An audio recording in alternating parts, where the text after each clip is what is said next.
Hey everybody, welcome to episode 141 of the Bonehead Podcast, where we talk all things Blood Bowl.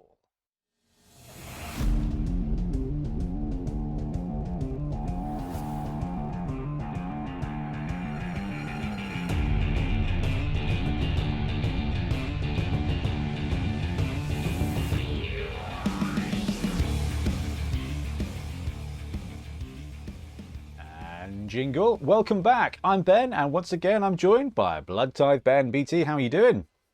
Hello, doing very well, thank you. Your setup looks very light and airy today.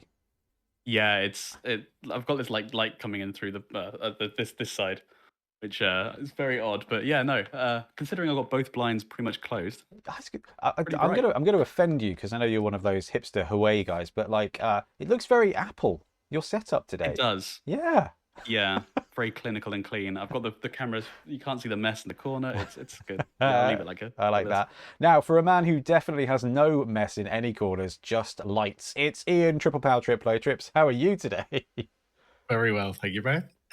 I love the shot you shared with us in the group chat the other day of your little one at your other desk, and just this massive green LED strip around the edge. I was like, this is amazing.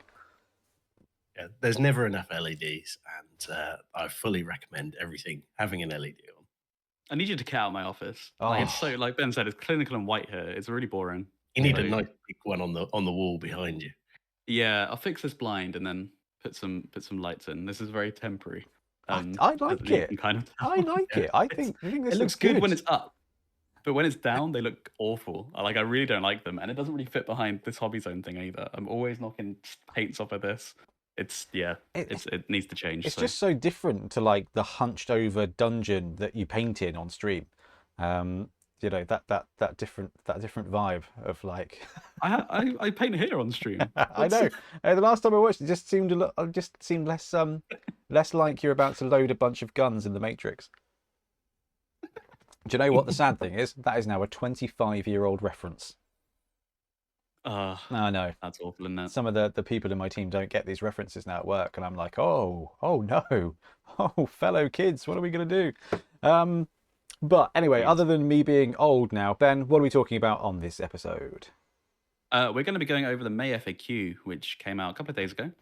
And yeah, there's a few changes in there, so I guess we can elaborate on further things if we get any ideas. But yeah, some things which are welcome, I think. I really like this. I really like this. I know we've already dropped a video kind of covering it, but I want to get some afterthoughts as well because, I've had some comments come through and I was like, ooh, yeah, I hadn't considered that as well. So let's delve in to the FAQ.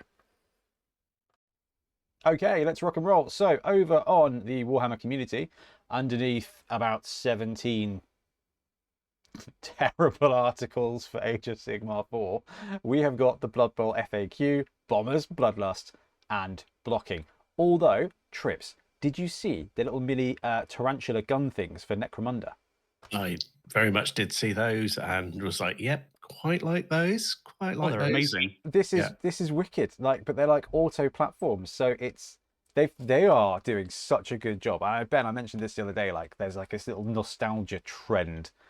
Well, it's been going for 4 years or more, but like there's this nostalgia trend. This, like the Necromunda release they've done here, they've brought back Spirers, they've put aliens into the Underhive, and now they've got the automatic guns from the movie Aliens.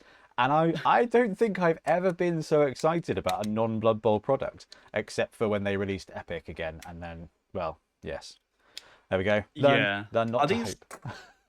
Are these like small? I can't gauge their size. Like, I was like, is that like an auto cannon? It is a grenade launcher and a heavy stubber. Okay. I thought at first, I was like, oh my god, heavy bolter and auto cannon? Like, who the hell is selling this in the Underhive?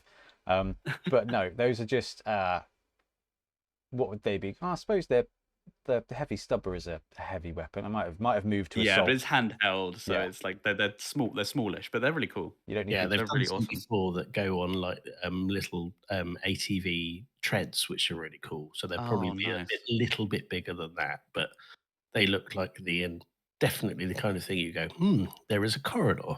I shall stick that at the end of the corridor and murder everything. It shoots your own guys unless you've got somebody there to stop it from happening. That's so good. Yeah. Is it like automatic? So it's like an Overwatch thing. So as soon as you go in range of it, The is that do what not it's game saying? ready markers. Each time a fighter, either friend or foe, ends their activation within a pattern sentry's gun vision arc, it just shoots it. Oh, that's cool. So you And can run past it, but not you can't land in its may line of react sight. this way multiple times each turn. Yes, you're right, actually. That's really cool. So you can kind of sprint across, which will happen in Necromunda. Excuse me. I don't know. I thought that was cool. I'm actually really like the most recent stuff. That was the only thing I was really particularly excited about from the last preview, was that the Spire is coming back, even though they're a bit weird and insecty. But I don't know. I like that. I think that's very cool. And then of course you've got all this Age of Sigmar 4 stuff, which yeah, let's not bother talking about that. When you've got Age of Sigmar players going, nah, not remotely interested. You're like, ooh, ooh, juicy. But more juicy is the FAQ for Blood Bowl. So let me zoom this bad boy in ever so slightly. Did you guys have a look at the article? Did you see how it was kind of written this time? What, like a Q&A? Well, no, like the actual trips. Last time they dropped it, I don't think they really dropped a whole lot of wording. There was just like, here's the document, LOL. Yeah, well, I think sometimes they've dropped the document without even having an article for it. So this was quite a nice little summary of here are the big changes and a little bit of why as well, not just here's the change. It was particularly for the Underworld stuff. This is why we're doing it.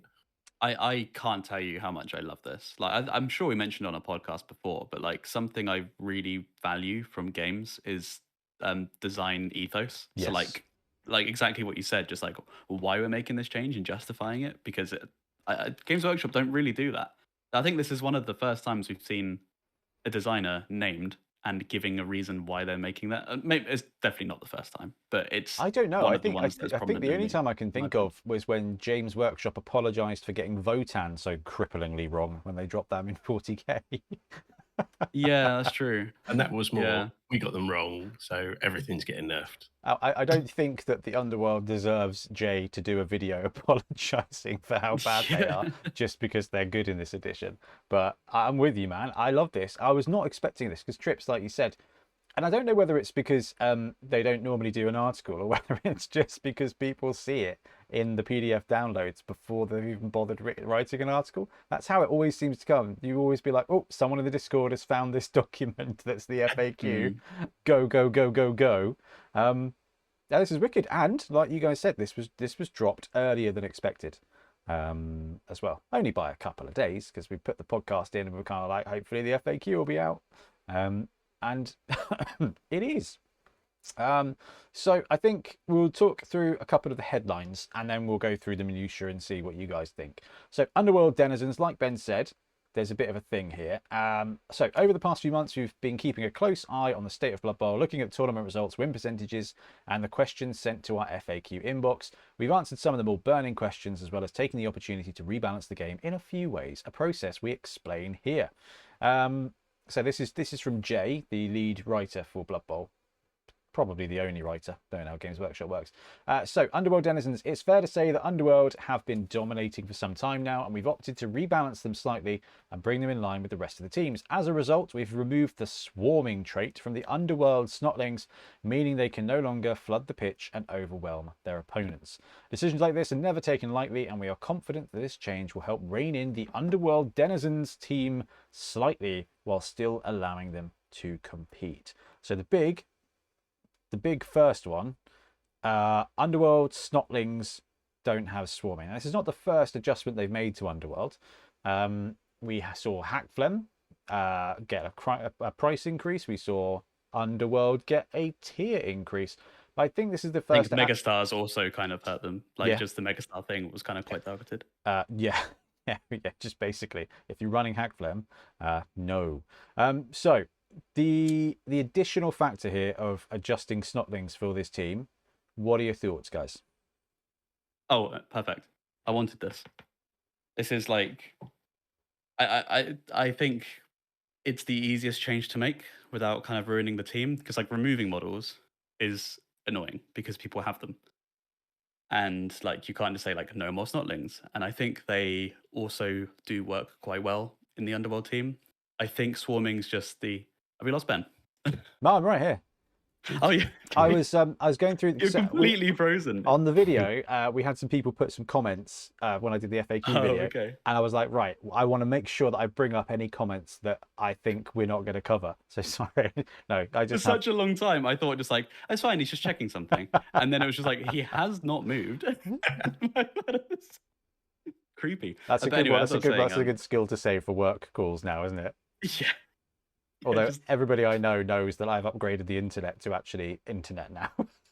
Oh yeah, I'm realizing this actually. Yeah. This is the first time we've done the podcast with it. How's It's the nearly 200 I meg can read upload everything going? on the page. Yeah, everything is visible, and it's so nice. Genuinely, just because of Monday Night Blood Bowl, I now have 3 internet subscriptions. I have a BT one that is a mighty 3 to 13 meg. Go BT. I've got the 5G router, which is all right, sort of 50 to 150 meg, and then we've got now the Virgin one, which is from the window of the house to this one, 600 download and 170 upload. It's magic. I'm going to be able to upload this podcast after filming it instead of overnight, which is just magic, because that is genuinely how I've been doing it. Like, edit the podcast. It's one of the reasons for the Monday night delay, right? Because well, yeah, it was one of the big things that we were like, oh, this is not sustainable. But it is now. Oh. Anyway, sorry. Yeah, so I was saying like removing swarming, I think is just the best, most elegant change, because it doesn't really require you to change anything in your team that you have, but also it really was one of the bits that made playing against Underworld so oppressive, because they're a team with really few key players. You can target them, and like they're very vulnerable in the line of scrimmage. Like you can knock out a few of their weak, low armor linemen, and like target like the gutter runner, or you could even take a pop at like the blitzer or like the thrower, like these key players that they're going to have to keep behind. They could just screen it off as swarming. Like it'll be like you do the kickoff and they suddenly block all the gaps where you put your players. They can just block those channels and you can't get past them anymore. And like that was so powerful. And also positioning players under the ball, you could try that. You can put the assist down. It's just like, yeah, it was just really strong. And it's a rule that really helps teams like Ogres. It's a rule that tier 1 teams just really don't need. Swarming should be on Ogres, but isn't. Only on Snotlings. Oh yeah, it's not on Ogres, is it? They have Riotous Rookies. They do have Riotous Rookies. Yeah. I would like to see them get Swarming, but I don't know. I think that would then make Ogres oppressive. I don't know. Potentially. But I think you're right in all that. But I think this is one of those weird ones where the actual win percentage impact of this, I don't think is going to be massive, because them losing 1 Snotling per drive is really not, like, it is very helpful. They are incredibly helpful. But I think this is a play experience boost. I think this just makes them a little less miserable to play against, because like, right, you've got a gutter runner, you've got a rogue, you've got this, you've got mutations, you've got goblins, and you've got 12 players, and you've got a star player because your roster is cheap. And I think just toning that down is like, just right, okay, you're still great, you just don't get this other extra. Like, you've got a 2-headed gutter runner and a 2-headed goblin. I don't know why you would also need 2 snotlings. So I think it is a, okay, this is going to be less, it's going to just, there's a little bit less feels bad. I don't believe the Underworld coaches are going to particularly struggle to adjust for this. No, not at all. It's definitely, like you said though, Ben, there's the edge cases and the little benefit that's going to drop. But I think we're going to see them drop from, I think monthly meta next week. I think they're something like 59%. I think they might go down to 57 maybe. And you know what? That's really good. And if you lose a game because your Snotling doesn't have swarming, well, I still think that's all right. Yeah. What do you reckon, Trip? They're still going to run Snotlings. It's just not the oppression that swarming gives you and the advantage that it gives you. Yeah. Sorry, Trip. That's right. I'm so big fan, as you said, of this one. Well, I think 2 things for me on this one. One, it is a little tweak, so it's not a massive tweak. There was lots of, change all the values of the players and change the DCL. It's like, no, this is a really specific little tweak. And I think that's the other thing. This is specific just to Underworld. So this isn't a change of a skill or a change of a trait that's rippled through and had an unintended consequence, and on everybody else. yeah, or just goblin coaches, as the goblin coaches will normally moan about. But this is really nice and specific to them. So Barely. yeah, this I think it just works as a just trying to take the shine off the what you can do with Underworld without actually fundamentally changing it. And I think your point, Ben, about it doesn't change the models is really important, because there's Yes. nothing worse than going, I've spent a long time painting a very small set of snotlings and I now can't use them. And Like, now yes, you they're can. gone. Yeah, I couldn't agree more on that one. It feels like one of the remaining levers that they have to pull for Underworld. Yeah, I agree. I think beyond this, the only thing you could potentially do to nerf them would be to change the costs, or to give the Skaven loner in the same way that your boys do, OWA trips. Yeah, that would be I think the next step if they wanted to do that. But I mean, let's. I don't think it's required. I don't think it's required. I think I'd rather bring OWA up than OWA are doing plenty fine in tournaments at the moment. Yeah, that's true. Yeah, you do need to Not fix terrible. those dwarves though. Yeah, wicked. Okay, so Underworld, a bit of a nerf and potentially required. I mean, we don't see Underworld too often at our tournaments, but I think that might be just kind of like a gentle players agreement. Yeah, not at our ones. In tournaments in general, I see them a lot. Yeah. It's almost the anti-fun thing, isn't it? It's because there was that first year when nearly everyone was playing Underworld, and then it was like, we've all seen enough of been Underworld. there. Let's try a real team. Yeah. Now, something else you might see quite frequently at tournaments, Ben, is fouling and guard. So here we go. One thing that's become apparent is the constant growth of a fouling meta, which I don't massively disagree with, where coaches are prioritising fouling the opposition off the pitch. This is becoming increasingly prevalent, so we've decided to lessen the impact slightly. Before, players with the guard skill would be able to provide offensive and defensive assists to foul actions, making it even easier to stick the boot in. In this update, we've changed this so guard now only provides assists to block actions instead.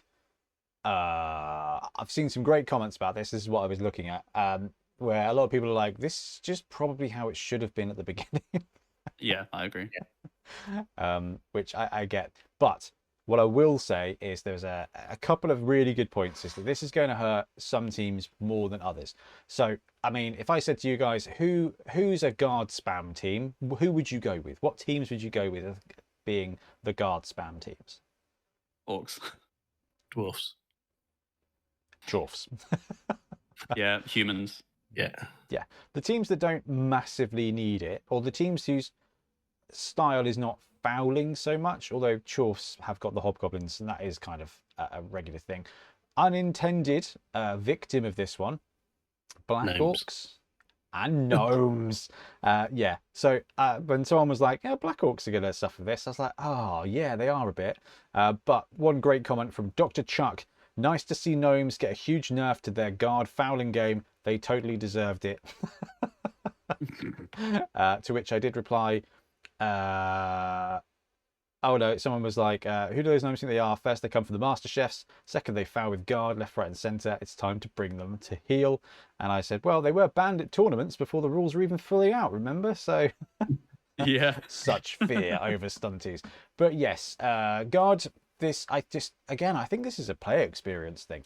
Like, just playing against dwarves, and I can't block them, and they block well, and they also just get the extra boot in.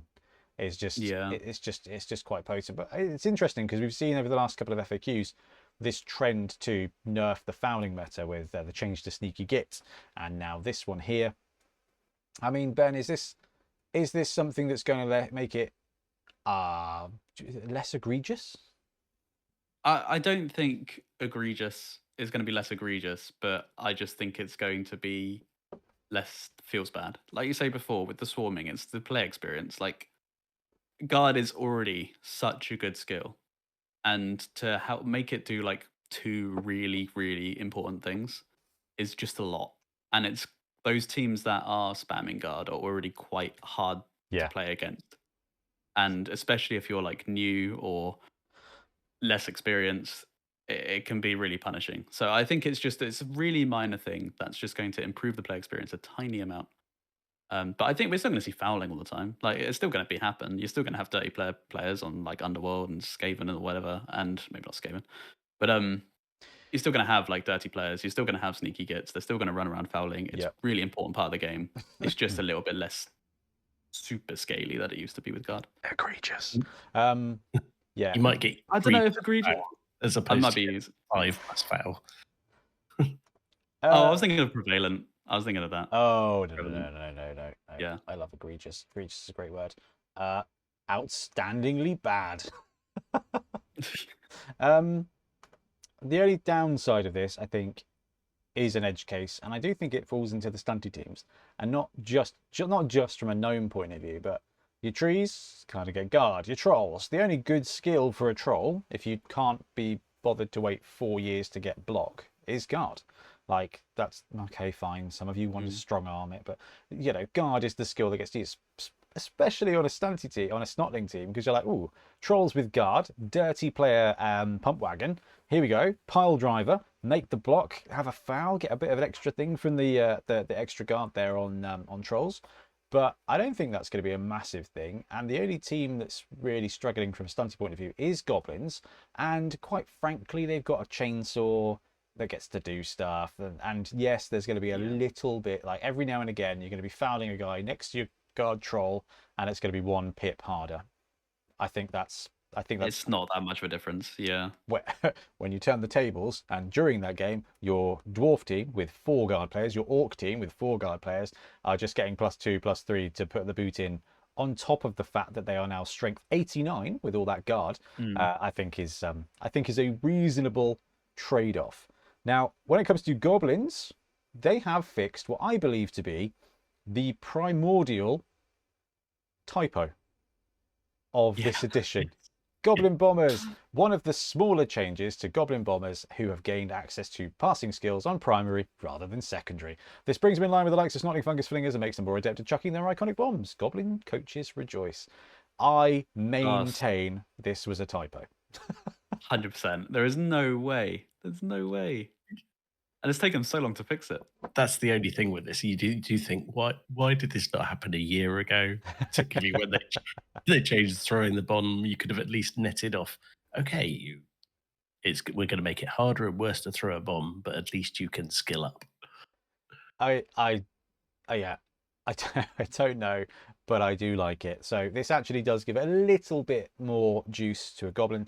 It is quite funny though, because the comments were like, yeah, Goblin Bombers got better, but for 5k more, you could just have Bomber Dribble Snot. So I don't think the issue here is with the Goblin Bombers, as opposed to the fact that Bomber is 150k worth of stats and skills for 50k. But then now with the Mega Star, like you're losing skills. Yeah, but and now you can put those skills. You can get the secondaries on the trolls instead of them having to take guard, which is now useless. And you can, they can take their block and pro and stuff. Yeah. And Goblin Bombers can have their they can combat things, safe pass or running pass, whatever you want. There is a couple of updates for gnomes and for foul appearance for Bloodlust as well. So we'll have a quick look at those. But I think those are the main headlines, and I'm a big fan. There is another juicy bit coming. But this one here is an interesting one, which is the stunning a dude during your own turn. So if a player is bitten by a vampire as a result of a failed Bloodlust roll and becomes stunned again, do they roll over and become pro? Well, do they become stunned? Do they roll over and become prone at the end of the turn in which they were stunned, or the following turn? End of the following turn. Trips, I think this is how we were playing it anyway, but I'm not sure. I think it's a good clarification. I think it's a good clarification. I think it's one that's probably come up quite a lot, and I know we've seen it when we've seen vampires played, is the whole, when can you unstun them? This just clarifies that Bloodlust is bad. Biting your own players is not meant to allow you to still do things with that player. I think this is going to bring up a situation where we need to, as a group of TOs, just refresh animal savagery, bloodlust, stuff like that. Like someone asked a question about Goblin Ball and Chain. If you smush your own prone player and make them stunned. Do they unstun this turn or not? Because I think that's those kind of the situations that you want to make sure are all aligned. I believe now that the precedent is if you stun a player during the turn, they don't unstun at that end of that turn. I was going to say, I think that's definitely how I always used to play it with the Skaven Rat Ogre. Yes. And when you get hit by a bomb and you're stunned, it resets the stun. Yeah. I believe I think that's a good little just one that we need to be aligned on. Can't unstun in the turn you've been stunned. Yeah. Or, let them unstun, but just have everybody do it. And just let you have that extra bit of benefit. Can a player with movement 2, I know you spot the games that have been played with a load of gnomes recently. Can a player with movement 2 or less attempt to rush to stand up instead of rolling a 4+? No. But Ben, you can have your little friends help them up if they've got timber, right? So it can become a 2+. Can the pro skill be used to re-roll the dice when a player attempts to stand up? No, because they are prone. They don't have a tackle zone. It's not skill. I think you said this, Ben, that traits are on all the time and skills are on when you're standing. I think that was the clarification, but they do clarify in like every skill if it can be used when this player is prone or stuff. Because I remember we had this discussion in one of my team group chats where it was can trolls use pro to re-roll the Bonehead when they activate? And it's a no, because Bonehead says you use it on the ground and you do it at the point of activation. Yeah, so you're like you activate a player, like with the troll, you activate them. And I think it's also if they're boneheaded, can they use pro? But the answer to that is no. Until because actually, they have no tackle zone. It says until their next activation, though, doesn't it? Yeah, so I think the order of events is you activate, and as soon as you activate, you have to roll bonehead. Then so you roll the bonehead. So at that point, you get your tackle zone back. I would. Yeah, I know you definitely on the ground is no. Yeah, definitely. If a player uses the ball and chain move, special action, and moves out of a tackle zone with the player with tentacles, does tentacles trigger? No. I think we're seeing this, aren't we? Where it's kind of like if you're moving, you got to roll. If you are doing some kind of shenanigans that pulls you out of the tackle zone, you don't have to roll for tentacles. Yeah. Any skill or trait or thing that's allowing you to move is getting rounds. Fungibility, and I think that's fine. If a player with the Fumblerooski skill begins their activation without the ball and then picks it up, can they still use Fumblerooski during the activation? Yes, which I assume is a good clarification. I'm surprised I got asked. Well, I'm not surprised that it's taken 3 years to be asked. Yes. Someone finally rolled it as a random and couldn't afford to replace their player. Yeah, and wanted to use it, which is... I mean, it's not a terrible skill, but it's quite funny. When this edition was spoiled and that skill was shown off, everyone was like, that'd be really good on a big guy. Really good on a big guy. And big guys can't get it. So... yeah. It's like, when your Croxagore catches the ball on a 6 and you kind of just want to put it on the ground and carry on, and you're like, that's not going to happen. All right, Bloodlust time. If a player with a Bloodlust trait begins their activation prone, do they still need to roll for Bloodlust? Yes. If a player with a Bloodlust trait fails to roll for Bloodlust, can they continue to move after biting a thrall in order to score, make a pass action, or reposition? No. After a model is bitten a thrall, they may move no further, unless they have a rule that specifically states otherwise, such as running pass. I didn't know this worked like that, the running pass. Because I know you can move after you pass, but I did always think the biting ended your activation. It's just you do the pass bit after the bite. I think this was brought up in some of the comments to our vampire videos quite early on, because they were like, oh my god, finally a reason to have a running pass. Yes. And you know what? As a clarification, it is the case. And I think that's probably a very small edge case there, but potentially. I mean, I do like the idea of being able to reposition your strength 4 player after you've made a pass, especially as they're passing 2+. That's not bad. Of all the players to have running pass, looking at you, Imperial Nobility Thrower, this is a good one, I think. Yeah. I love the idea of the Nobility Thrower running up, making a lucky throw on a 3+. And then just going and standing somewhere and dying. That's just suboptimal, shall we say. All right. What happens when a player with the Bloodlust trait targets a player with a foul appearance skill and fails both the Bloodlust roll and the foul appearance roll? I love this clarification. The player must first make Bloodlust. If this is failed, they can choose to change the action to move, in which case they don't need to roll for foul appearance. If they fail and then don't change it, they will need to roll for foul appearance as normal. If that is failed, their action is wasted and their activation will end. This will result in a turnover if they are unable to bite an adjacent thrall teammate. I, as a Magic player, that is wonderful. That's an order of operations that I believe triggers correctly, goes on the stacks and resolves. And I like that. And I think it's a fantastic catch out, because you're going to play against Nurgle or something and you're like, right, I'm going to blitz you there and I fail Bloodlust. That's fine. I can blitz you and then move into a thrall. And then you fail foul appearance. And it's like, cool, your blitz doesn't happen. You don't get to move. You don't get to bite. Your turn is over. And that is exactly how it plays out. It's going to come up with a Varg, that, because you're going to be using your Varg to go after other people's foul appearance players, and then it's going to all go horribly wrong. And not only are you not going to remove the other piece, you're going to remove yourself at the same time. Oh, the Varg. Okie dokie, gnomes. So when a player uses the Trickster trait, does the player being removed from the pitch and then placed again count as player moving? So, no, it is a placement, not a movement.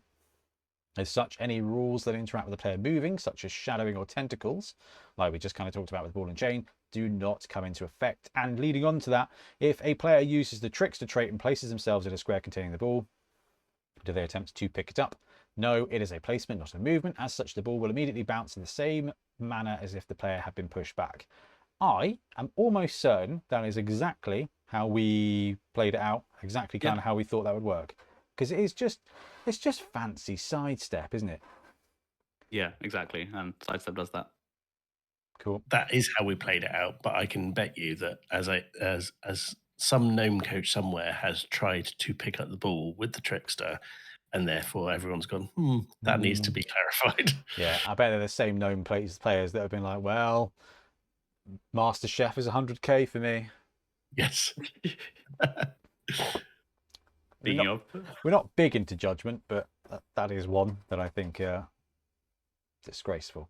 Although Blood Bowl is the game where which you cheat, isn't it? So I guess it kind of fits into that.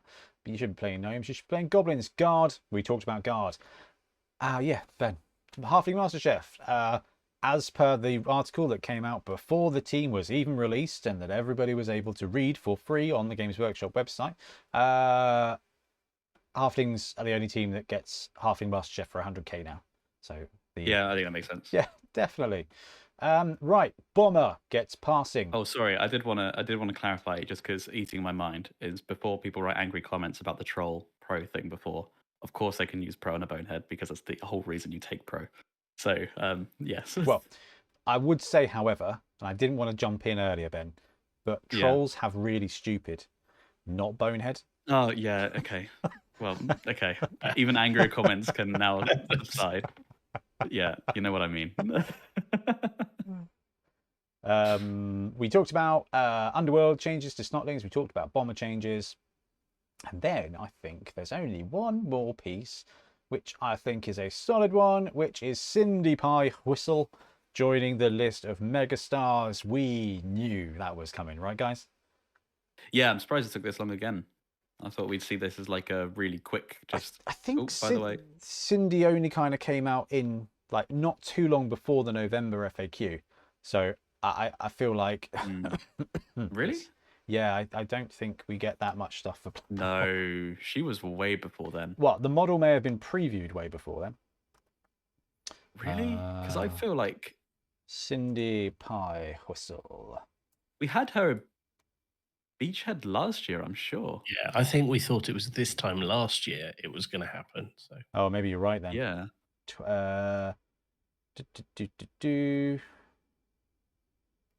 Cindy Pie Whistle a year ago. When did the video come out for her? Because that would have been around about the time. For the Bonehead Podcast. Yeah. February 2023 she was released. Oh, disgraceful. Then yeah. November should have been a fix for her. 28th of November, 2022? Oh my God. Was that the video for Cindy? For the preview? Yeah. Wow. That was before the model was That out flew there. by. Oh, of course. She came out in in the book, didn't she? In the almanac. Yeah, because I think I remember people trying to take Cindy to Beachhead last year. Yes, you are entirely correct. Yeah. So who's next for the megastar list? Stabby Stabby Boy. Yeah, bang on, Yes, Trips. yeah. Absolutely, 100%. So, but I don't think it will be till. I don't think that will be till next May either, because the model's not being out for a huge amount of time. I don't think. Yeah. Who do you not want to see with Morg? Is the model out? That's a great question. I think I've only ever seen the proof one be used. I'm gonna Google that one right now as well. Skitter, stab. Where are you? Oh, it's on the shop. £23. Oh no, he is out. Yeah, and he is just a cool gutter runner. Oh, that's fine. So yeah, I think that's fine. Is Skitter the last of the star players that needs a jolly good fixing? In the form of being promoted to a megastar, not other stuff. I don't even think he needs to be super fixed. I think he's not as big of a problem as Hackflem is. Yeah. I think I quite like Skitter. I like people taking it. I like the stabbing happening more because I'm seeing that a lot more now. And it's pretty effective. I think it's a good counter for a lot of these like really blodge heavy teams. Yep. Oh yeah, definitely. And that's what we're seeing with Draw. I kind of don't want to see a megastar. Yeah, exactly. Yeah, I think the issue with Hackflem was he was just really strong as well. Like he was broken. Like Hackflem, strength 3 and Edge 1+ is too much. Yeah, like one or t'other.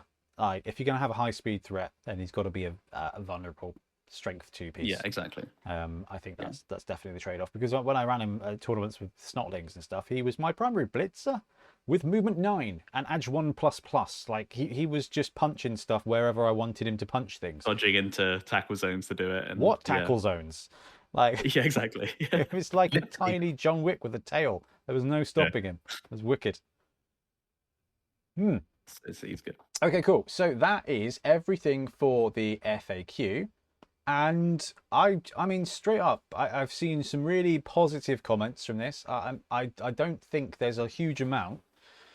I don't think there's anything in there that I don't like, and I don't really feel like there's anything that we came across when we spanned all our Gnomes games that wasn't answered as well. No, I think that's true. Yeah, I think Gnomes came out pretty cleanly. I agree, actually. I think the rules were well written on that one. So the change to guard is indeed good for the whole game, just sucks for Black Orcs, who really benefited. Yes. This is from Matthew. And the rare occasion where someone at Games Workshop plays Blood Bowl actually makes very good work for the game like that. Thumblerooski, the no movement after biting rewrites the Bloodlust rule, so the vampires can't score if bloodlusted unless they have running pass. Don't know about that one. I don't think it does at all. That's what it just said. Oh, what was the question? Sorry. The no movement after biting rewrites the bloodlust rule so that vampires can't score if bloodlusted unless they have running pass. It doesn't. They still can. Yeah, they still can score. They just need to bite a thrall. You need to bite a thrall and still be standing in the end zone with the ball. Yeah. So. Positioning is key. Goblins just got even better. Optimistic. Swarming of snots in Underworld isn't going to change win rates by too much. Yeah, I agree with that. I think looking at how long the FAQ page is, we need a new up-to-date rulebook with all of this and new traits in it. Yeah, I'd like to see a 3.5 version of this edition now with these changes. But with the Games Workshop cycle, there are rule books. There are rule books with different printed rules. It does seem that over time they have updated the rules in the rule book with the FAQ. So we've had that classic. You got this on day one. You got this 2 years later. They say different things. Yeah, I love that. Okay, this is a good one. This is from Anthony. I feel like this is a step in the right direction for guard, but I think that changing defensive to an always-on skill would better keep it in check. It doesn't feel like it has the same skill-counter-skill balance that keeps other key skills in check, as in dodge versus tackle and block versus wrestle. I thought that was an interesting point. True. It's an interesting point. I think that would be a lot. Defensive is actually quite good. Like, you don't see it often, because it only comes on Amazons. people don't often pick it as an Yeah, I agility. was going to say, It's better that's picks. it. That's it. But I've had a few rough games against Amazons where defensive has really hurt, especially being a corn player with some guard. Like if defensive was always on, there is very little you can do. I think it's less oppressive that like tackle is in a way, because it's like some teams just need it. They really need guard, and defensive you don't really have to do anything to. I don't know. I just feel it'll be too much. That's just bias, maybe. I don't think there's a huge clamoring for defensive to be more powerful. But hey, it doesn't get used a huge amount. With the Vamp Bloodlust, this is from Shaka Khan. With the Vamp Bloodlust adding an additional stun counter to a player already stunned, does that work with Ball and Chain and Fowlers adding another stun to stun players, etc., etc., etc.? That was the thing I raised with you guys, because I like there needs to be a little bit of an alignment with this one to make sure that that's just nice and clarified, because I can see that coming up of a tournament now that the FAQ has kind of highlighted it a bit. I think before it would have been like, oh, he's stunned, he's already stunned, never mind, we'll just roll him over. Now it's going to be a case of, my guy was stunned at the beginning of my turn, he's now put the foot in on him and he's stunned now. Does he unstun now or does he unstun? I can see that being raised as a question. But, you know, good FAQ. I just wish they also adjusted costs for certain star players. Cost adjustment is the last thing I want to ask you guys for.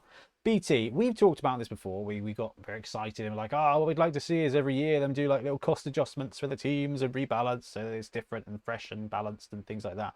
Now, I actually have changed my mind on this one based on the trash fire that's going over on 40k and things, where what was it someone said the other day, that like a book has been released but the points in the book are already wrong and they've been said that they're wrong and they're waiting for a document to come out with the actual points cost or something. I think that's every book they've done in this edition. Yeah, I don't want that for Blood Bowl, and I don't think things are egregious, but well, what are your thoughts on that? Like, let's talk about changing team costs, including rerolls. I think personally it's okay. I think we've already gone past the point of the rules for your team are the same as the book, because now they don't have swarming in Underworld. Like they've already done that. I can't think of any other cases though. I think it's okay. I think I'm a really big proponent of digital rules anyway. I hate the fact that you're tied to a book. I think it's really unhealthy for the game. It requires a lot of upfront like precision, which doesn't really happen because the game being out is like a giant playtest. Yes. And I think you get very, very valuable information from that. So I don't know. I'm in favor of tweaking and rebalancing on the fly. I think if they had a system in place, if GW had some infrastructure of digital rule sets that isn't the app that locks you behind paywalls every single time, I would be super in favor. But we're lucky in Blood Bowl anyway because we have tour play. So yes, we do have tour play. Tour play is good.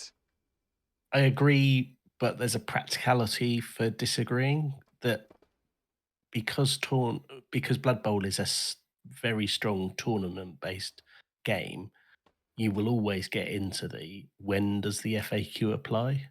Because if this FAQ came out Tuesday this week, and you had a tournament on the weekend, and they tweaked the team costs and details, do you apply it for the weekend?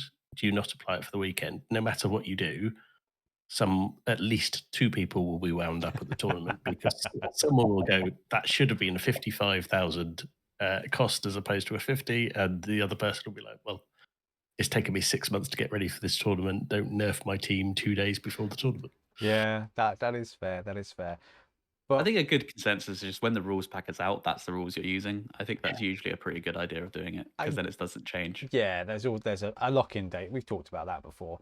So the teams, I think, are a bigger impact. Star players, I am still open to the potential changing of costs. I do think Megastars does a reasonably good job of meaning that you can afford to run a player, but you just pay it in skills and upgrades for your teams. I do like that as a middle ground. I think that's working all right. But we're just seeing star players kind of get removed from tournaments anyway because people are a little bit fed up with that now.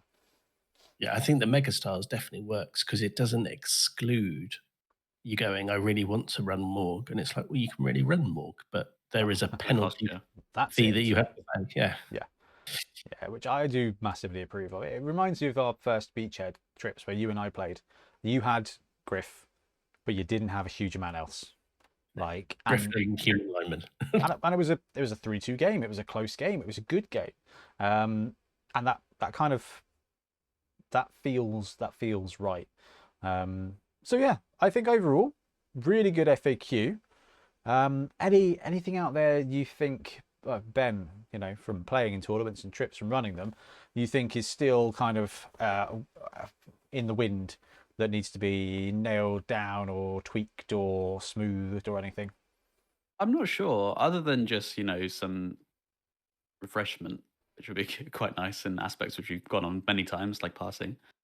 I think it's okay. Mildly accurate needs to go. Yeah, exactly. There was one that I saw came up in our Discord, which was about if you fail a rush into a square that contains a prone or stunned player, what happens? Because the rulebook doesn't actually explain that, which I thought was quite interesting. It says if you fail a rush into the way it describes it is failing a rush into an unoccupied square and a square that's occupied by a standing player. So, like, if it's standing player, you push them back as normal, and then you fall over. If it's unoccupied, you fall over in the target square. And How are but you? It doesn't say You what can't happens if they're move prone or into stunned. a square that contains a player. With a ball and chain. Oh, Sorry. with ball and chain. I don't think I might not have said that bit. Yeah, with a ball and chain. Sorry. I think it's like rules intended is you push them back for your opponent's stunned player. There might actually be a clarification early in the rule book that says like you treat them as a standing player. But then it's an automatic like foul, isn't it? I don't know. It's a lovely niche case one, but it is a case one. I love the niche. It's a bit of an edge case. On ball and chains, though, Ben, I think the other thing that I would like to see, for goblins, is make dirty player work on ball and chain hitting someone on the ground. Yeah, I agree. Just gives a little bit of extra juice to the ball and chain angle. Like, then you've got an option of like, do I go mighty blow or do I go dirty player? And especially because if you hit your own players that are on the ground, that would be even funnier. Yeah.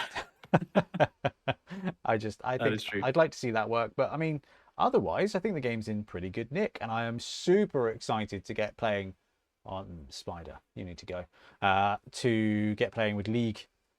Starting on Monday, which I am very excited about. In fact, I need to put the Norse team names thing up on the Patreon today so that we can get the Norse team names locked in place so that we can do the preview video on Sunday and then game 1 on Monday. Cheeky plug there for the Patreon if you want to be involved in naming the teams. Absolutely, we appreciate the support. Yeah, that's so we're going to be doing Black Orcs. They're coming back, so we've got the same players with the exception of one different goblin. Won't be fouling with guard. Yeah, I don't think there is any guard on that team yet. Yeah, they're going to need it. They are going to need it, I think, quite quick. Bonehead Championship 2. Where are you? Black Orcs. Any guard? Mighty Blow, and Block. So there's three Black Orc. I've called them brawlers in our sheet. They're not called that, but they should be called that. Oh yes, one of the goblins got gone, and we've produced a new goblin, Baker Painfield, to be coming on alongside Grot Brady, which will be very cool. And then we have Norse this week, so we need to get the names done for that. And then I think next week it's 2 fresh teams, which will be going out to the Patreon to get some names on the go for those. And Ben, you've been painting brilliantly. We've got the gnomes painted by you. The lizards look absolutely brilliant. Just finished those off yesterday. Yeah. Oh, I am excited for that. I think lizards... Next week we'll be painting up... Oh, sorry, Karen. I think lizards are week 3. I think they were, yeah. Yeah. So... but I'm going to be very excited to see that. One thing we'll need to do, lads, before we go into, well, prior to Saturday, so I can film it for Sunday, is who's going to be playing what? Because game 1's going to be Black Orcs versus Norse. Is it us 2 with you casting? Yes. So I feel like Trips is the Norse. Yeah. Yeah. Okay, Ben, you're playing Black Orcs on Monday. That's fine. I think that's fine. I think that's fair. After I ruined his corn experience with gnomes. I think it's fair that I play Black Orcs this I love it. Right. We're bringing back the undead dice with the poll. No.